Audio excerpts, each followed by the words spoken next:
truly pleasure to have you all here, and we are especially honored to welcome Professor Howard Gluckman, a global leader in implant dentistry and one of the foremost authorities on partial extraction What I'm going to therapy. do is I'm going to share with you some of the updated techniques and technologies that we are using for Socket Shield. Obviously, I think everybody understands that Socket Shield, partial extraction therapy are very technique sensitive procedures. I'm going to go through a little bit of the rationale so that you understand why we've got there and certainly how I've got there. I think it's very important to say that there are lots of different techniques that work. There are lots of roads to Rome, and I think if you choose the right one, you can always get the result that you're looking for and similar results on all spheres. I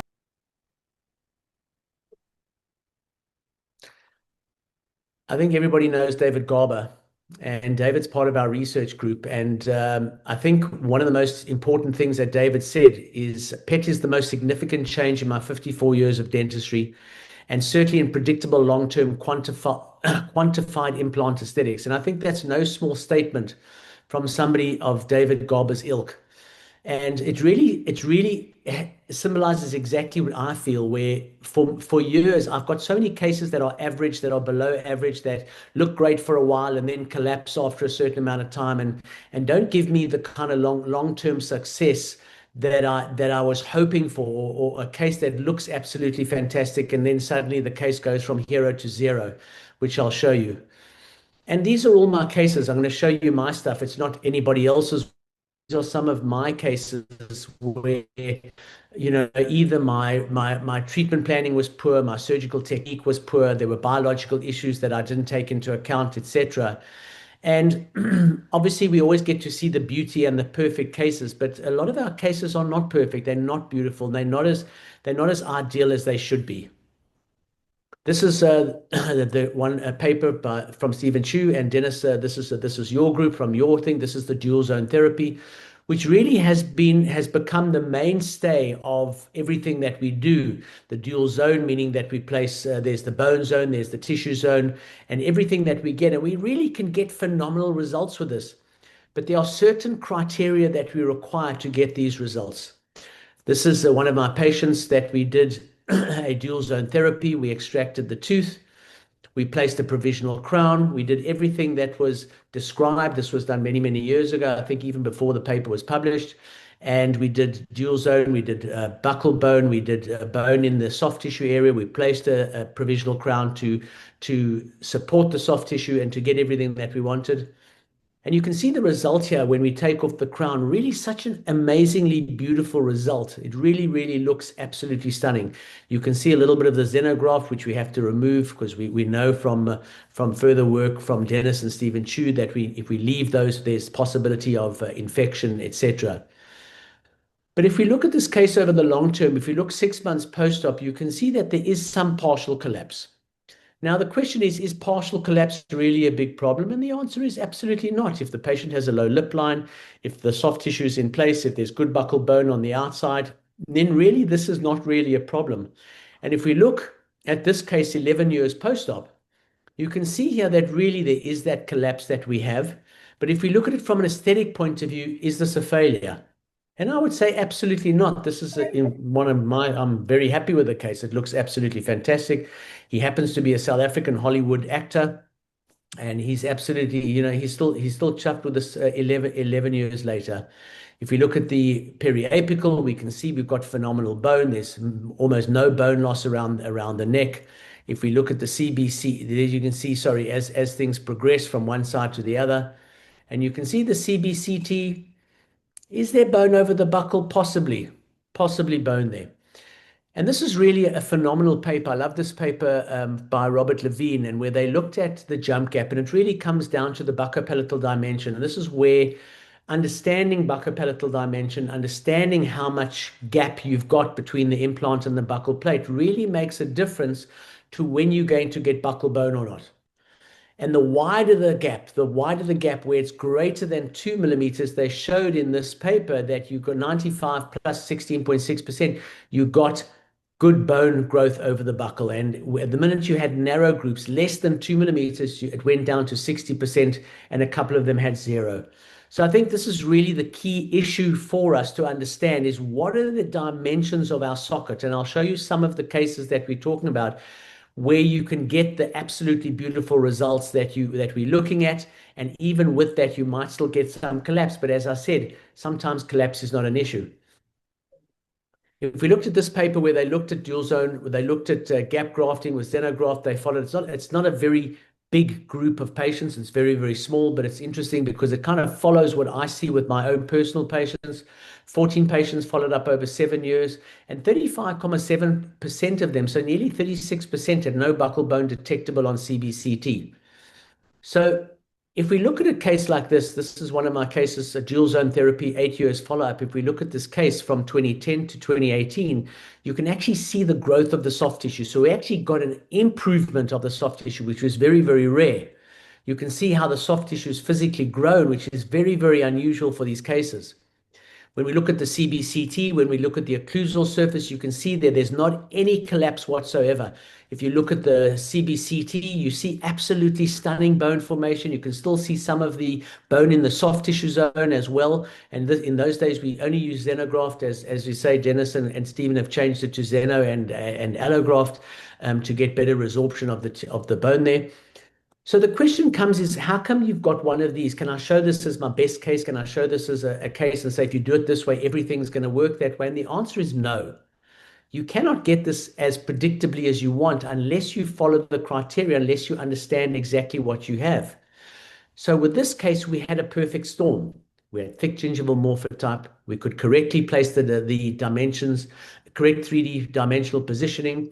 We could place a narrow diameter implant. We had a buccal plate that was greater than 1 millimeters, which meant there was going to be no collapse. If we look at Chapuis's paper, there was a large jump cap and wide socket dimensions, which meant there was biological stability coming around the outside, which allowed bone growth. So if you have all of these, if these things work in your favor, or even if you have some of them, you might get some collapse, but you're still going to get bone formation. I think that's the critical thing. We want bone. As much as Giovanni Zucchelli says we don't need bone, we just need soft tissue. In my opinion, and I think most people will agree, we want bone and soft tissue. If that's what we can achieve, that's the ideal. But most of the time, this is really what we deal with. If we look at these cases, you can see the buccopalatal collapse. You can see the recession. This is pretty much what Danny Buza and Urs Belser showed in their paper and why they suggested that immediate implants should not be used. The question is this a failure? Is this really that bad? If we look at it from a periapical point of view and from a CBCT point of view, it's pretty much got phenomenal bone.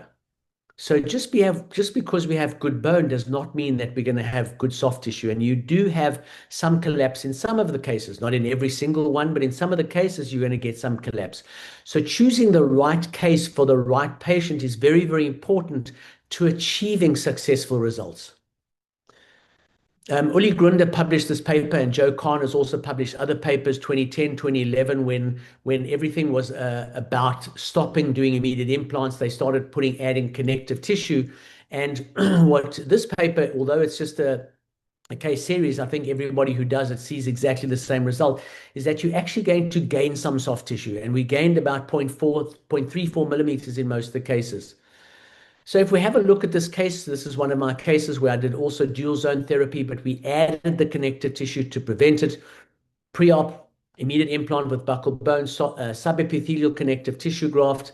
You can see the bone that's been placed into position, the immediate implant with connective tissue graft. A custom abutment, not provisional crown. And the only reason we did a custom abutment here is because we couldn't load it because there was not enough primary stability. So the important thing, as with socket shield, is the sealing of the socket, which we've been shown so beautifully by Stephen Chu, is such a critical part of getting and achieving this good result. 3 months post-op, you can see how beautiful the results are. If we look at this with the 3 years post-op with the soft tissue, everything looks absolutely fantastic. Really a great result. I'm super happy. The patient's super happy. Aesthetics are good. Soft tissue is good. Emergence profile. Papilla, almost a perfect pink aesthetic score. If we look at the CBCT, you can see there we've got beautiful soft tissue. We've got almost 3 millimeters soft tissue. You can see the buccal bone. There's good buccal bone on the outside. So we've really achieved everything that we're looking for in this case. But let's have a look at this case now, because this is another case that we did a little bit later, and we've got exactly the same kind of scenario. It's also lateral, and we took out the tooth, we placed an immediate implant, we did dual zone therapy, we did a connective tissue graft, we placed the immediate provisional so that we could socket seal the case, get everything that we want. And if we look at this, you can see exactly, so you can see absolutely how we did each of the case. We placed our implant, we packed our bone down the buccal, we added our connective tissue graft. And 3 years post-op, you can see there unbelievably beautiful tissue. But not just beautiful tissue, you can actually see there. What's interesting here is that we're actually getting a hyperplastic tissue response. We're actually getting tissue growth. And although if you look at the smile and you look at how it looks in the smile, a really beautiful result with this technique, really absolutely stunning. If we look at the periapical, we've got zero bone loss. We've got really an amazing result. The question is what does it look like with CBCT? And if we look at the CBCT of this case, you can see here, there's no buccal bone. The reason is the buccopalatal dimension. The amount of jump gap, how much jump gap did we have? Did we have enough to allow biological growth of bone around the outside? Even though we have a fantastic aesthetic result, just because the soft tissue is there, just because the periapical shows bone, it does not mean that we have bone over the buccal. And the risk, I suppose, at this stage is if we have a rough surface that could theoretically become contaminated by bacteria, is this a higher risk for peri-implantitis? And is this one of the reasons why we see such a high level of peri-implantitis? Because people are not adapting their techniques for the right situation. What's interesting here is 7 years post-op, if you look at this case, you can actually see ossification within the soft tissue, which is really, really interesting, and goes over to something else that we've found now with some of our bone grafting. I've got some very interesting new results, and I can share that with you at another time, with autogenous bone and connective tissue and the impact of what they do with each other. But you can see at 7 years how well it's developing and the bone that it's actually developing on the buccal, which will be interesting to see. Is this bone within the soft tissue, or is this bone actually on the outside? So why consider partial extraction therapy? What's the rationale if all these cases work so well and we can get such phenomenal results? And I think this case really depicts my frustration over the years of doing implants. And we look at this case with dual zone therapy. We did 3 months later. We get an absolutely stunning result. Beautiful. Everything looks fantastic. Boom. Goes on Instagram. Goes on Instagram and everybody's fantastically happy. The problem is 6 years later, there's collapse. So this beautiful case, when it comes in and you're so excited, you want to see this case, how does it look? And now, boom, it looks absolutely terrible. And now the case goes into the dustbin, doesn't get shown. And there's that lack of predictability and a lack of biological success that, for me, is the front runner why we are looking at these cases. And if I look at a lot of my cases, I look at the cases over the years, 15 years, 7 years, 9 years, 17 years, it kind of gets a little hard to find cases that really stand the test of time. How good are they? How do they look over time? And I find it hard to pick these cases. It gets even worse when we start looking at full arch cases, and I think we are heading for disaster, and I'd be interested to hear what Dennis says about these FP1 cases, because everyone's about FP1 at the moment. And the minute you extract all of the teeth, your collapse of that tissue is going to be not that little bit, it's going to be multiplied 100 times. And if I look at these cases of mine that are all long-term, you look 10 years, 25 years, 30 years, these cases all don't look great. Are these successes? Can you classify because they're still there? The patient's still functional, patient's happy, low lip line. Is this a success? In my opinion, I don't consider this a success, both short-term and long-term. We understand from this paper, Vivian Chapuis and many other papers, it is absolutely Myron Nevins, that brilliant paper in 2006 where they showed the bundle bone collapse, and they showed that if you have bundle bone, once you extract the tooth, the bundle bone belongs to the tooth, and the minute you extract it, you're going to lose that bundle bone if you have less than 1 millimeter. And we understand from some of the papers, and one of the papers that we did, that 90% of our cases have less than 1 millimeter. And 50% of our cases have less than 0.5 millimeters, which means that you're going to get a fair amount of collapse. So if your buccopalatal dimension is not wide enough and you get this collapse, there is a risk that you do not get biological growth around the outside and end up with too little buccal bone, or worst case scenario, no buccal bone. So this is where it comes to me, like, what is the reason for me? And this is really about predictability. I want a personal success rate of 95%. And I think everybody strives for the same thing. I don't think I'm any different to anybody else. But you want to get a predictability. And also, I think we need to take our heads out of the sand and realize that it's not just predictability for social media. It's predictability for long term, that we are going to achieve 10 years, 15 years, 20 years. What are our cases going to look like? And how often are we doing implants in 30-year-old people, 25-year-old people? They have 70 years with an implant. Are we going to have to do rehabilitate at a later stage with massive grafting, etc.? And the second thing is reproducibility, which means it shouldn't be something that only I can do. And people say, yes, Howard, but you've got great hand skill, therefore, it's going to work in your hands, but it doesn't work in anybody else's hands. And that is a very fair and valid point. It needs to be reproducible by everybody. It can't be reproducible. And again, if partial extraction therapy is not reproducible in your hands, then don't use it. Use another technique that is more predictable in your hands, but also be realistic about what you're achieving. So what is socket shield? For those, I'm sure everyone knows by now, but just to go for it, it is the permanent removal of the palatal portion of the tooth, and it is the permanent retention of the buccal root. So you're taking out the bad portion, you're taking out the root canal, you're taking out the root canal contents, and you're leaving the buccal plate, you're leaving the buccal part to maintain the bundle bone on the buccal, to allow it to stabilize and not allow it to collapse in any shape or form. We do exactly the same as we would. We still do a dual zone therapy type technique. We pack the bone on the inside. We pack the bone in the soft tissue zone to help to stabilize it. We use custom abutments. We use provisional crowns, which we'll talk about later. And we get that beautiful result without any soft tissue. And if we look at these cases 10 years, you can see the phenomenal success rate that we get with no soft tissue addition, and we got absolutely beautiful stable bone. And if we look at the CBCT, you can see the bundle bone is still intact. The soft tissue contour is still intact. The aesthetics of the contour is still intact. Look at the proxy, something to the next. I don't know, the interproximal bone will be able to be phenomenal. So the socket maintains the buccal plate, it maintains interproximal bone, it maintains gingival integrity, and it maintains volumetric stability, which for me is one of the most important things and what I'm really striving to achieve in most of my patients. And you can see a case like this, an extremely difficult case where you've got a lower central, which is probably one of the most difficult things to do, a successful case, because here your buccopalatal dimension is in controlled trial. So the data really is coming in thick and fast, and every single publication that comes out, and I do a lot of reviews of them, there's not a single one that really gives socket shield or slate socket shield. Most of them are getting phenomenal results with the technique. So they showed that there was a twofold lower marginal bone loss in socket shield at 3 months, 6 months, and 3 years, which I think this is really something that's going to be the next pinnacle of what we're starting to see, because all of our research group are seeing similar results. There's similar success rates between normal immediate implant and socket shield. There's definitely less soft tissue recession over 12 months. Our pink aesthetic scores are more stable over 3 years with the socket shield.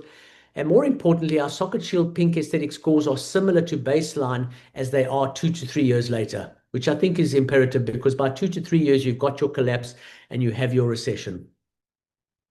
So what are the indications for socket shield? When can we use it? And really at this point, it's intact buccal bone. Dennis Tarnow and I have had many discussions about it, whether the fact that we could actually use it when there's no intact buccal bone, but an intact periodontal connection, no periodontal pocketing and no fracture. And that's something that we are working on at the moment, but not enough data to publish. Apical fenestrations or apical infinitely something that we can do. Thin buccal plates, adjacent implants, without a doubt. This is where socket shield is really unbelievable. And if you look at this case, look at where the interproximal bone is being maintained above the connection of the neck in a central lateral incisor, which I think it's not something that we can do in any other case. The contraindications, obviously, if there's a buccal fracture, without a doubt, if there's buccal distal root resorption where the buccal plate has been damaged, then obviously we need to repair the buccal plate with techniques that are available.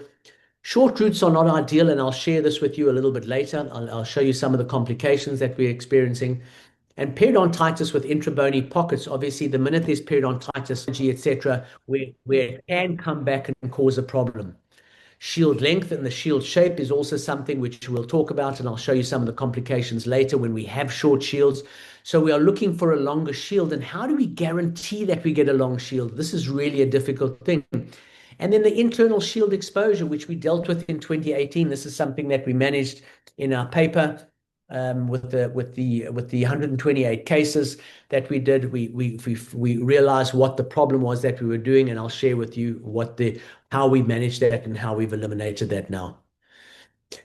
So this is an interesting paper from Joseph Kahn's group where they show a failed socket shield. The patient came back with sensitivity, and they opened up the flap and they did an apicectomy, and they claimed this as a success. Now, the problem here is that this is not a success, in my opinion, because what's happened here is they've left the root canal contents, they've left the apex, and this is definitely a situation that is going to have potential to fail.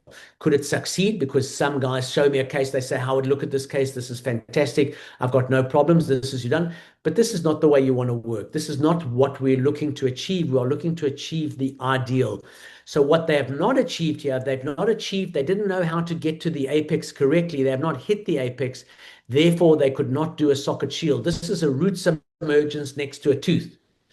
This is not a socket shield. And failure is around. Our problem is our direction control. When we start to split the root, one of our biggest problems is how do we actually get our drill in the right position? If we're starting from coronal and working our way down, you have potential to move in all dimensions. And although we can take X-rays and seeing a mesiodistal dimension, we cannot take CBCT to check our buccopalatal dimension.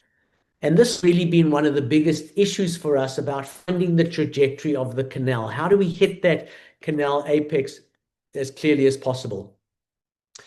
We did this publication in 2018 where we decade of socket shields. I can't remember. And we developed this technique where we used a Gates Glidden. So we cut off the crown. You could see the external resorption with an adjacent tooth, and you can see there if we extracted this tooth, the potential for the papilla collapse is extremely high, and I think everyone would agree. This is not an easy case, and with a narrow tooth next to it, how do we actually manage this case? So what we did now is we started with a Gates Glidden, and we took out the canal contents, which really opened up the canal and allowed you to then put your drill into the apex and start drilling.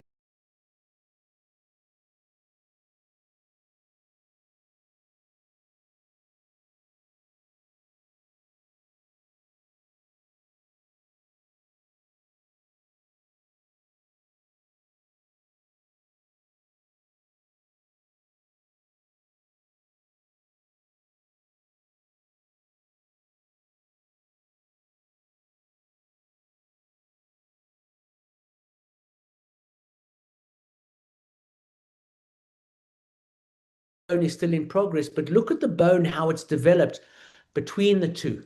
You can actually see the bone stability and the bone development and the ankylosis that has now occurred between the shield and the implant. And this is really important. And from Chen's paper, again from Joseph Kahn's group, they showed that when you have your socket shield, your interproximal bone height loss is absolutely phenomenal, and you're getting almost, I think it was 0.41 millimeters of papilla loss and bone loss interproximally, which is almost next to nothing.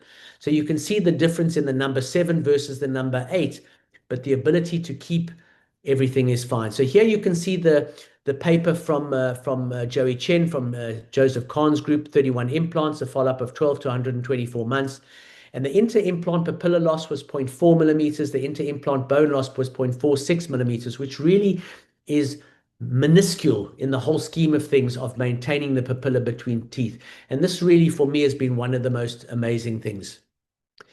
The problem with the technique of using the Gates-Glidden is a lot of times we've got variable root positions, we've got sclerosed canals, we've got cement in canals, and we cannot get our drill down, and we cannot hit. And sometimes the Gates-Glidden just cannot get down enough to actually give us what we want. So it wasn't a perfect, and this is where guided surgery really has revolutionized and changed the way we do a lot of these techniques. So now using R2 Gate, we use Southern Implants. We use they've got a beautiful drill as well, and there's lots of drills on the market that you can utilize. And what we do now is we create two guides. We do a guide that with a very, very small implant, but the implant hits the apex and follows the root canal absolutely perfectly. And that is our socket shield guide. The second guide is our implant positioning guide, our 3D positioning guide, exactly as it would be. We now have the ability to determine the height of the shield, to determine the height of the tooth, where it should be in vertical position in relation to the buccal plate and the socket shield, how we can place it as far away and leave a space if we can between the shield and the implant, although we can touch the shield, but we try not to if we don't have to. And you can see the difference in trajectories of each of the two guides that we're going to use. And we're going to do our two guides, and obviously if we can do a provisional crown at the same time as well to get everything intact. So you can see here with these drills, and these are the early ones that we've created. We've made now new guide drills, and these ones really go down and cut guided. And this has really been a revelation for us, because now we can hit the apex time and time again. And the precision of these drills is absolutely phenomenal. What we generally go to after that to manage the apex now is, instead of using a round drill to manage the apex, we use a Versa drill. The Densar burrs, we use them in forward rotation, and they are absolutely clean cutting. They really cut beautifully. And because they've got so many flutes, and because they have different sizes from the apex to the middle to the coronal part of the drill, you can actually measure how wide your apex is and use a drill that has exactly that apex to eliminate the apical portion of the canal. So you can see how beautifully we are able to take out the palatal portion and leave the longest piece of buccal portion that we can, which is then going to get good ankylosis and good stability over time. So as I said, the apical shield management is using the 2mm twist drill, using a 2mm Versa drill. So you can see here, using the Southern drill guide, we've got a 2mm drill guide, hits the apex. We then use a 2.3mm Versa drill, which then removes the apical portion, and we don't need to do any further removal of the apex because the Versa drill really has removed everything. And from our paper, the classification, obviously one has to be careful about where the apex is, because if you go through the apex, you've got a potential to damage the buccal plate. So one has to be very careful about your sagittal positioning of your tooth in space. If we look at the separation of the two, the separation of the shield and how we can look at this, we've basically got two shapes. And the most common is a C shape, where you want it from mesial to distal. And that's ideal. When we have sometimes short shields and we want to extend, or we have implants next to each other, you sometimes will extend it in a U shape and keeping it into the interproximal area. And that is something that we want to do, because what we want now is we want that shield to be engaged, especially with a short shield. We want the mesial and distal to engage the shield, to anchor it in position, to not allow over eruption, because with shorter shields, your ability to get ankylosis is not as good as a longer shield. Okay, and I'll show you some complications of mine and published complications. The other thing we have to remember is, when we look at a tooth, when we are separating it, we need to keep our angulation of our drill at an angle, because if we don't, we end up damaging the buccal bone. And if we go too far, we can actually hit the adjacent tooth. So it's very important to be very aware of your positioning and where everything is in space.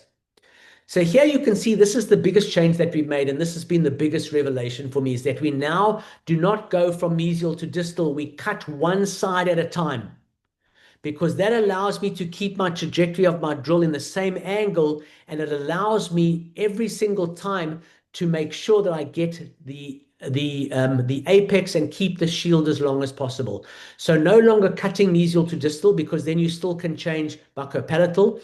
If you carry on just one side, you can keep the trajectory very, very easily, meaning you're able to then achieve the results that you want. The coronal shield management, you can see we don't normally raise flaps, but we normally flatten the shield to bone level, and I'll explain why in a second. We reduce the shield thickness to about 1.5 to 2.5 millimeters. We create our 2 millimeter chamfer from the bone level, and we place our implant 1.5 millimeters below the crest. So that means it's 0.5 millimeters below or coronal to the crest of the chamfer. And that's very, very important, your vertical positioning, which you can plan if you are using guided surgical techniques. We use specific drills that we've developed with Megagen to develop these. They're available, but you don't need them. You can use other things. Another thing that's critical, and we know from Stephen Chu's work, how important the prosthetics is.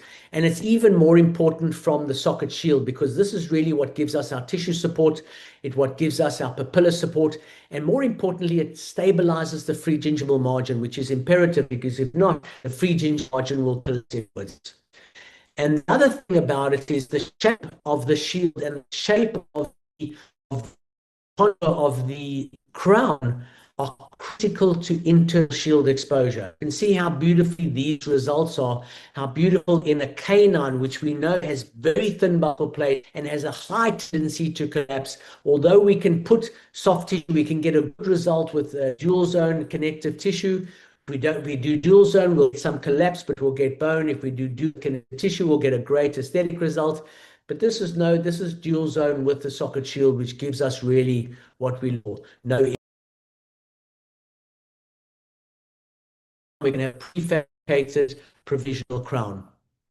What's important about this is the prosthetic space, and we published this in 2018. What's important here is creating the abutment S-curve. And together with the chamfer and together with the abutment S-curve, you are creating a space that is greater than 2 millimeters between the abutment of the implant and the shield. And this is key to preventing internal shield exposure. Here you can see a case where we did step by step. We had external root resorption in this case.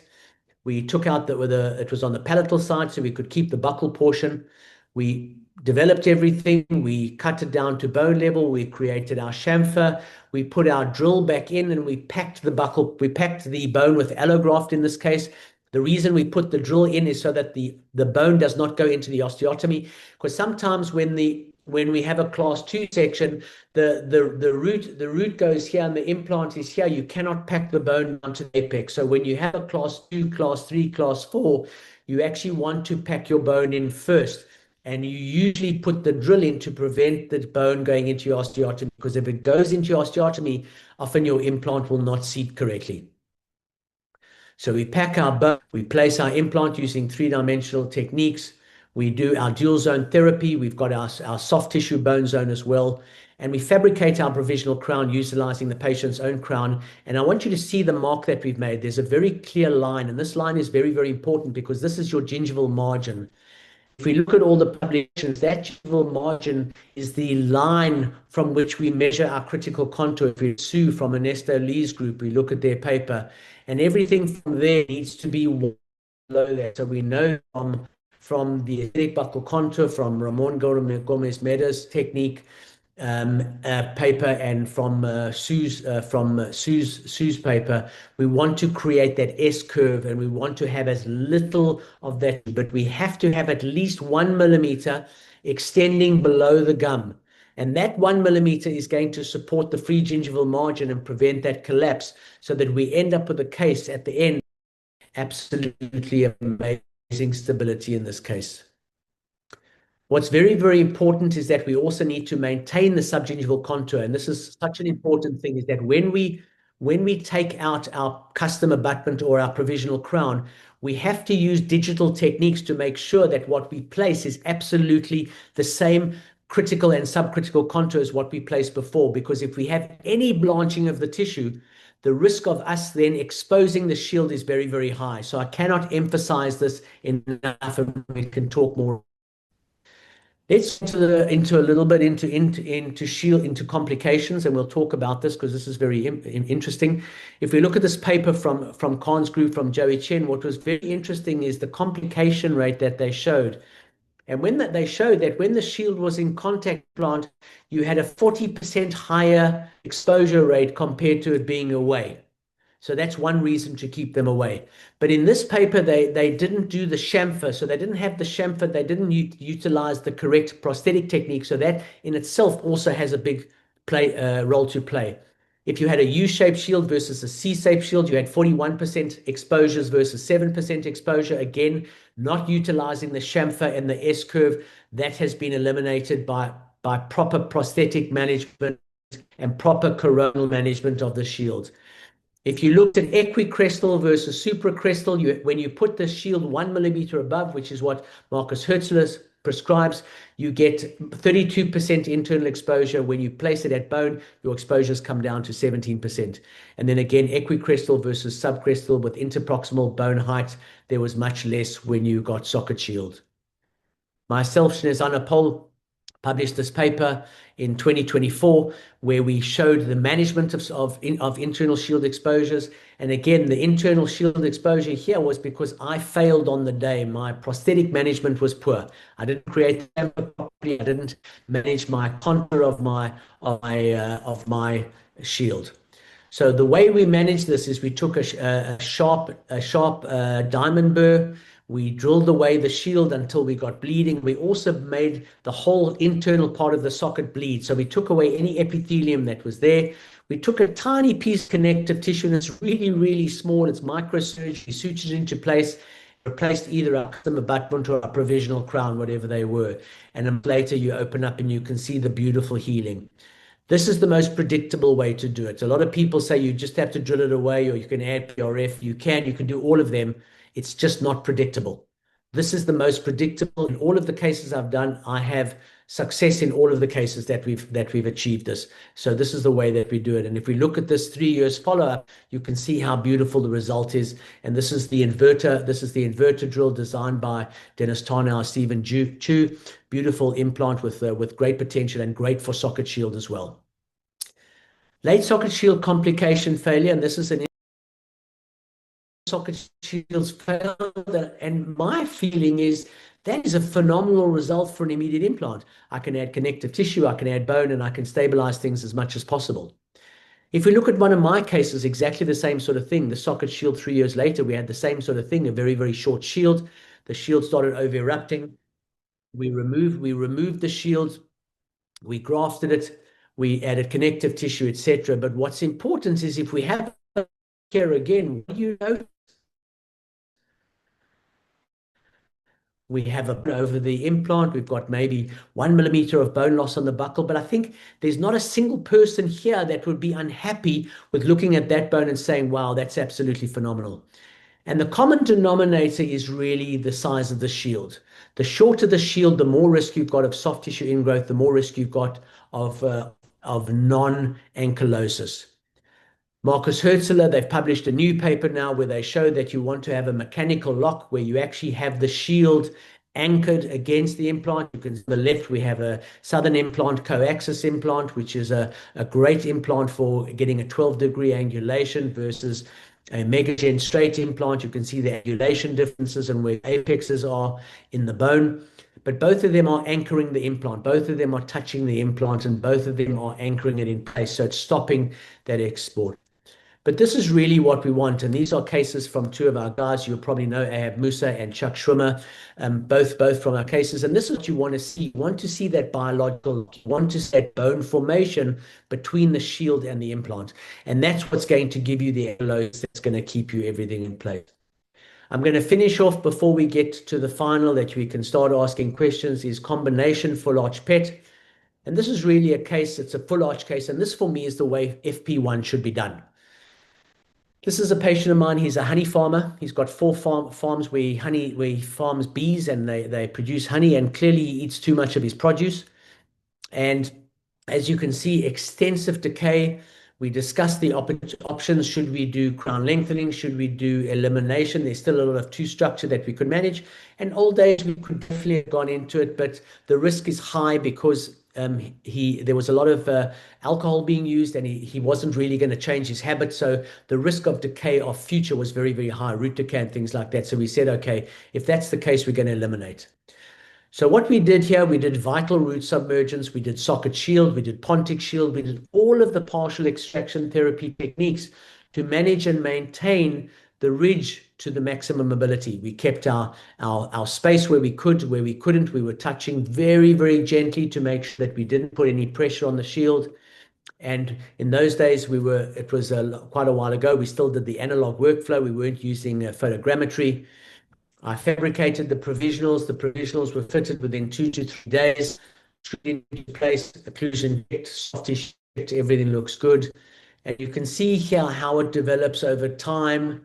And a couple of months later with the provisional in place, and you can see the papilla, everything started to recede a little bit. And now we take out, we go to the final, and you can see the beautiful retention of the shield. Now, everyone shows me FP1 case and they say, wow, Howard, look at this. This is fantastic. I can get this without socket shield. And you can. The question is can you hold it for 10 to 15 years?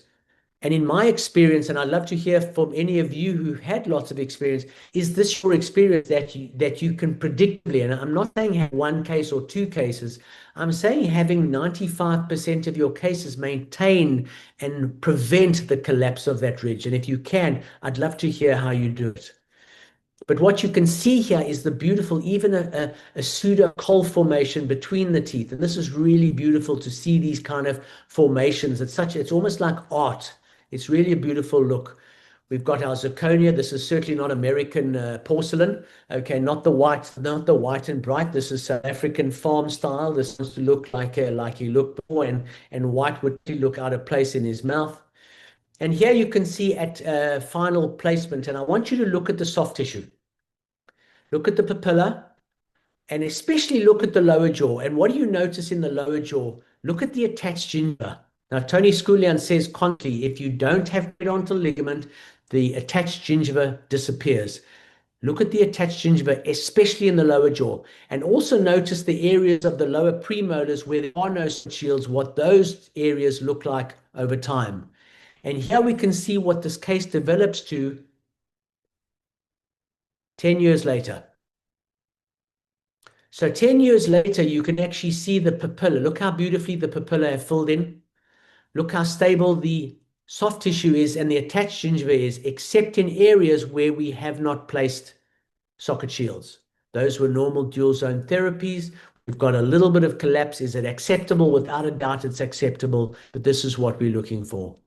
If we look at our x-rays post-op 10 years later, again, what I was saying to you earlier, minimal marginal bone loss, if any, in this case. And this is really what I'm looking to achieve, what I'm looking for stability.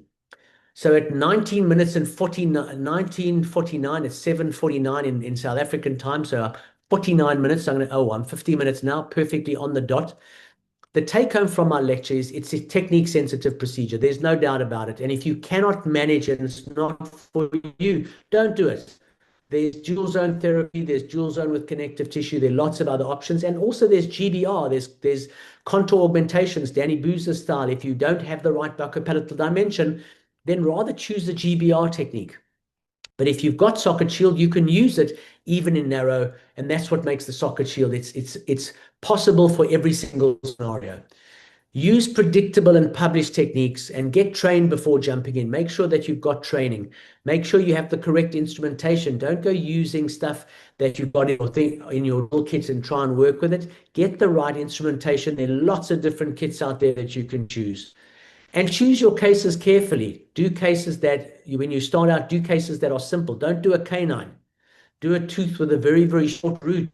Do one that's got a thick buccal plate that you're not going to cause any damage with. And if you do, you could just as easily go over to a dual zone or a dual zone with connective tissue.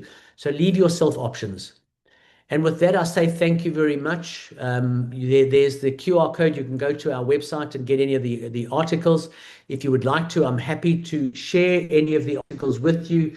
If there's anyone, you can just WhatsApp me, and I'm happy to see, or contact me on social media. I'm happy to give you everything that you need so that we can I can share with you all of the stuff that we have. And with that, I say thank you very much for listening. We went pretty fast, but we don't have a lot of time. I'm happy to take any questions, and I'll sit here as long as necessary to answer as many questions as you have. Thank you, Professor indications. I saw Gluckman. that one of them was buccal dehiscence. But I think in other presentations we've seen on Socket Shield, it was noted that that's one of the indications for Socket Shield is when there's a buccal dehiscence. Can we clarify that? Yeah, I think I said quite clearly when I said that we are still developing data on that, and this is actually Dennis's idea to be clear. We had a discussion at the AO last year or the year before, I can't remember, where Dennis put forward the idea that if we do have a buccal dehiscence and there is no bone over the buccal and there's no probable pocket, so in other words, the periodontal ligament is still intact, could that be an ideal situation for Socket Shield? And I have a number of cases like that, and the answer to that is yes. It's not published, so I do not say do this, and certainly as a beginner, it's not something I advocate.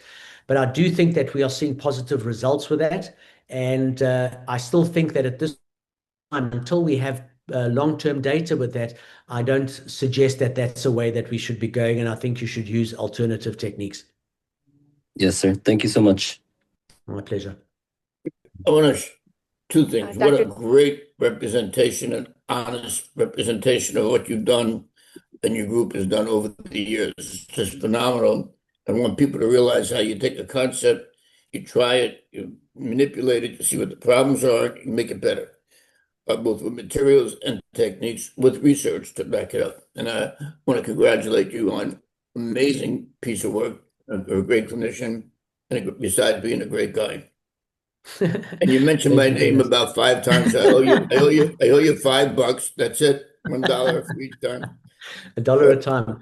Well, listen, it's very rare that you get to lecture to your icons and the giants of the industry. And Dennis, you have always been that to me, and we've spoken about that many times. As a resident in South Africa, we didn't really have much. I didn't have access to any of the big names that you have in America. I had to kind of fathom everything myself and bump my head a lot of times and then read articles and take it from articles to grow from there. And a lot of the stuff that was published came from New York, from you guys, from you and Stephen, and from Maurice and all of that stuff. So it's been a pleasure and a privilege. Well, it's even more credit to you when you're on your own like that to try to develop something on your own and take the talent of whatever you've read and other people and put it into your own talent. I think that's really special. You really reviewed quite a bit and very beautifully the discussion of the pros and cons. I think you've been honest and fair. I just want to emphasize one thing about the dual zone. Do not use BioArts in the supracrestal area. I think you mentioned it. That's where you were picking up the pieces. That's not what we want to do. That doesn't have to be done if you use cancellous mineralized bone. If the body resorbs it, thickens the tissue. And I think we still have to look at whether or not if the implant is placed properly, as you're doing, similar to in the palatal area. I think that using the dual zone, even without a connective tissue graft, still has the ease of treatment. I'm not saying the connective tissue graft won't look great. Of course it will, but it's more manipulative, more time, more energy, more expertise. And we have found that we haven't seen that need for the connective tissue graft. And I've spoken to Joe Kahn about this in great length too. When you do the dual zone, place the implant to the palate or the inverted implant, which as you show has more room on the buccal for graft to fill in with bone. As long as the buccal plate's there, it fills in with bone. So I think that there's a lot to be learned about what we're going to see in the future, but you're showing beautiful cases with great long-term study and being really honest about what your success and failures were. And I think, bravo, my friend. Beautiful. Thank you so much, Dennis.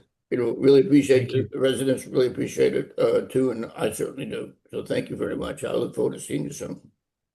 I look forward to that. Okay, buddy. Stay well, my friend. Look after yourself. Well, I'll see you in South Africa soon. Okay. I will see you in South Africa in March. Okay. Well, Professor Gluckman, thank you again for your time and your commitment to advancing our specialty. They do have your email address and contact information, so they'll get in touch with you if you do have any more questions. Cool. And thank you everyone as well to join. Absolute pleasure. Yes, join us today and look forward to our next virtual dental series. Thank you so much, Dr. Gluckman. Thanks a lot.